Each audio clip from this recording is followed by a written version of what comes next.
Hello every one. ഇന്ന് ബാംഗ്ലൂരുള്ള എൻ്റെ favourite ആയിട്ടുള്ള ഒരു ഐസ്ക്രീം സ്പോട്ട് ഞാൻ കാണിച്ചു തരാം.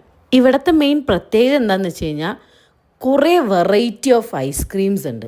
ജാക്ക് ഫ്രൂട്ട് ഐസ്ക്രീം, പിന്നെ മാംഗോ ഐസ്ക്രീം, അങ്ങനെ പല പല വെറൈറ്റീസ് ഉണ്ട്. ഇവിടുത്തെ എൻ്റെ ഫേവററ്റാണ് ഈ റോസ്റ്റഡ് ആൽമണ്ട്. അതും ഈ കോണിൽ മേടിച്ച് കഴിക്കാനാണ് എനിക്ക് ഏറ്റവും ഇഷ്ടം.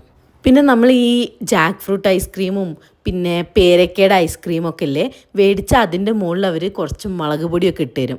അതൊരു വെറൈറ്റിയാണ് ഇവിടുത്തെ. അപ്പം ഞാൻ റോസ്റ്റഡ് ആൽമണ്ടാണ് മേടിച്ചത്. രേഷ്യേട്ടൻ പൈനാപ്പിളിൻ്റെ എന്തോ ഒരു ഫ്ലേവറാണ് മേടിച്ചത്. ഇതേതാ? Mississippi madness chocolate. ഐസ്ക്രീമിന് വെറൈറ്റി പേരുകളൊക്കെയാണ് കേട്ടോ ഇവിടുത്തെ.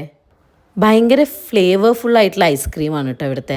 ഫോർ എക്സാമ്പിൾ ഇപ്പോൾ നമ്മൾ മാംഗോയുടെ ഐസ്ക്രീം മേടിക്കുകയാണെങ്കിൽ അതിൻ്റെ ഇടയിൽ നമുക്ക് ഈ മാംഗോ ഒക്കെ കടിക്കാൻ കിട്ടും. പൈനാപ്പിൾ ആണെങ്കിൽ അതിൻ്റെ ഇടയിൽ നമുക്ക് ഈ പൈനാപ്പിളിൻ്റെ പീസസ് കടിക്കാൻ കിട്ടും. അങ്ങനെ ഐസ്ക്രീമിൻ്റെ ഒരു റൗണ്ട് കഴിഞ്ഞപ്പോൾ അവരവിടെ കുൽഫി ലോഞ്ച് ചെയ്തത് ഞങ്ങൾ കണ്ടിട്ടുണ്ടായിരുന്നു. അപ്പോൾ അതിൽ നിന്ന് നമ്മളൊരു കുൽഫി മേടിച്ചു. ഈ കുൽഫിയുടെ പേര് രാജ്ഭോഗ് ക്യാൻഡി എന്നായിരുന്നു. ഈ ഏകദേശം മലായി ഒക്കെ ഇല്ലേ, ആ മലായി കുൽഫിയുടെ ഒക്കെ ഒരു ഫ്ലേവർ ആയിരുന്നു. പക്ഷേ സ്വീറ്റ്നെസ് കുറച്ച് കുറവായിരുന്നു.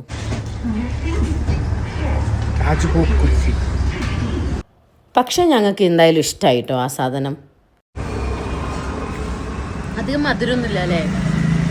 മറ്റേ ഐസ്ക്രീം കഴിച്ചോണ്ടോ മധുരം ഇല്ലാത്ത പോലെ. ഇത് ഇലക്ട്രോണിക് സിറ്റിയിലുള്ള ഐസ്ക്രീം ഷോപ്പാണ് കേട്ടോ. അപ്പോൾ അത്രയേ ഉള്ളൂ ഈ വീഡിയോ. അടുത്ത വീഡിയോയിൽ കാണുന്നവരെ എല്ലാവർക്കും ബൈ ബൈ.